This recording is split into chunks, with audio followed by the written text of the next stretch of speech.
Ვითარება ახლა ისრაელში, რომელსაც ირანი ბალისტიკური რაკეტებით ბომბავს, რასაც ამ დღეებში მსხვერპლიც მოჰყვა. ჟურნალისტი თემა ახლა. და ჟურნალისტი თეა თეთრაშვილი გვერდება პირდაპირ ეთერში. თეა, თავდაპირველად შეკითხვა იმის შესახებ, როგორ ცხოვრობს ქვეყანა კონფლიქტის ესკალაციის პირობებში. ქვეყანა ცხოვრობს უკვე 4 ღამეა ფაქტობრივად არავის არ ზინავს ქვეყანაში, იმიტომ რომ მთელი ღამის გატარება ჩვენ გვიწევს თავშესაფარებში, ვიღებთ ამ შეტყობინებებს, რომ უნდა გადავინაცვლოთ თავშესაფარში და ვართ იქ, ვიდრე არ მივიღებთ შეტყობინებას, რომ შეგვიძლია საფრთხე უკვე აღარ არის და შეგვიძლია გამოვიდეთ. და ეს არის ერთადერთი გზა, როგორც შეიძლება თავი გადაერჩინო, ვინაიდან არავინ იცის, სად ჩამოვარდება ირანის ბალისტიკური რაკეტა, როგორც მოხდა ეს გუშინ ღამით და ასევე დღეს დილით გამთენისას და რასაც მოყვა უკვე მსხვერპლი. თუმცა ეს არ არის სრული სურათი, როგორც ჩანს, სულ რამდენიმე წუთის წინ ირანის ერთ-ერთმა მაღალ ჩინოსანმა, სამხედრო მეთაურმა ადგილობრივი ტელეარხით გავრცელა ინფორმაცია, რომ დღეს ირანი ემზადება ერთ-ერთი ყველაზე ინტენსიური და მასშტაბური თავდასხმისთვის ისრაელზე, რომელიც ისტორიას არ ახსოვს.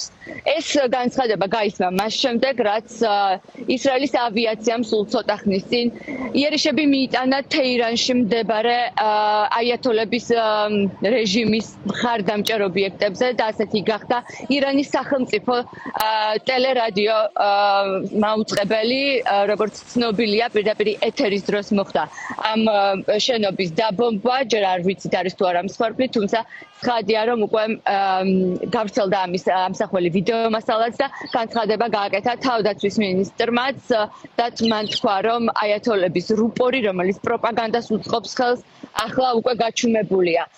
ამ იერიშამდე ბუნებრივია იყო კიდევ იერიშები სამთავრობო კომპლექსის კომპონენტებზე, თუმცა იქამდე, როგორც ისრაელში განაცხადეს, საჰალმა თეირანში გავრცელა პროკლამაციები იმასთან დაკავშირებით, რომ მშვიდობიან მოსახლეობას დაეტოვებინა მიმდებარე ტერიტორია და გასულიყო ქალაქიდან, ვინაიდან დაიწყებოდა ინტენსიური იერიშები. რაც პრინციპში ასეც მოხდა, ასევე მოხდა რამდენიმე სარაკეტო გამშვები დანადგარების განადგურება, როგორც ვრცელდება უკვე ოფიციალური ცნობები, საჰალმა დღეს დაადასტურა, რომ 1/13 სარაკეტო გამშვები დანადგარების განადგურებულია. کردید صدایی که شنیدید فضای غبارآلود استادیوم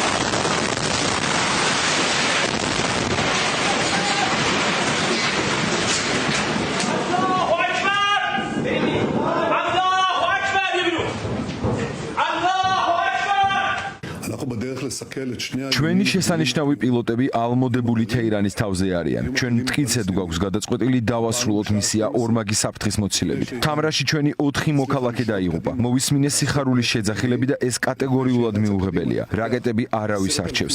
რაკეტები ავნებს ებრაელებსაც და არაბებსაც. ისინი მოდიან ყველა ჩვენგანის გასანადგურებლად და ამ ბრძოლაში ჩვენ ერთად ვდგავართ. თავად ისრაელში კი მიმდინარეობს მასშტაბური სამაშველო ოპერაციები, იქ სადაც მოხდა ბალისტიკური რაკეტების პირდაპირი მოხვედრები, როგორც ცნობილია დღეს გამთენისას, დაახლოებით დილის 5-ის ნახევარზე 4 ბალისტიკური რაკეტა თელ-ავივში, პეტახ-ტიკვაში და კიდევ 2 ქალაქში ჩამოვარდა, იყო პირდაპირი მოხვედრები სწორედ საცხოვრებელ კორპუსებზე. თელ-ავივშიც ზიანი იმხელა არის, რომ მსხვერპლი არ არის, მაგრამ ზიანი იმხელაა, რომ განადგურებული რამდენიმე საცხოვრებელი კორპუსი, აქ ბალისტიკური რაკეტა ჩამოვარდა იმ ტერიტორიაზე, სადაც მდებარეობს ისრაელის მოკავშირე ქვეყნების დიდი ბრიტანეთის, საფრანგეთის და შეერთებული შტატების საელჩოები, დაზიანდა შეერთებული შტატების დიპლომატიური მისიის შენობა, თუმცა დღეს როგორც განაცხადა ისრაელში შეერთებული შტატების ელჩმა, შენობას უმნიშვნელო ზიანი მიადგა, არავინ არის დაშავებული პერსონალიდან, მაგრამ დიპლომატიური უწყება დახურული დარჩება. ამ ტერიტორიაზე კი ზიანი იმდენად დიდია, დაახლოებით 500 მეტრის რადიუსში არის დაზიანებული შენობები. იქ კი სადაც სწორედ მოხვედრა იყო, მიმდინარეობს მოსახლეობის ევაკუაცია, ვინაიდან 20-ზე მეტი შენობა საცხოვრებლად უვარგისია. მსხვერპლი იყო კი დანარჩენ 3 ქალაქში, ამ ქალაქებში მსხვერპლის რიცხვი უხანდელი დაბომბების შედეგად 800 მიაღწია, ნანგრევებიდან ამ დრომდე მიმდინარეობს მოსახლეობის ამოყვანა. I hope it doesn't go further than this. იმედი მაქვს დიდხანს არ გაგრძელდება ქაოტური სიტუაცია. დიდი ხანია ვცხოვრობ ტერორის ქვეშ, მაგრამ თუ ასე გაგრძელდება, არ ვიცი ხალხისადმი და წავიდეს. საკმაოდ ცუდი ვითარებაა. ძალიან საშიშია, სრული სიგიჟეა. ღამით ჩემს მასთან ერთად ვიყავი თავშესაფარში. ძლიერი აფეთქების ხმა გავიგეთ. ახლა ასობით ადამიანი ცდილობს სახლებიდან ნივთები გამოიტანოს.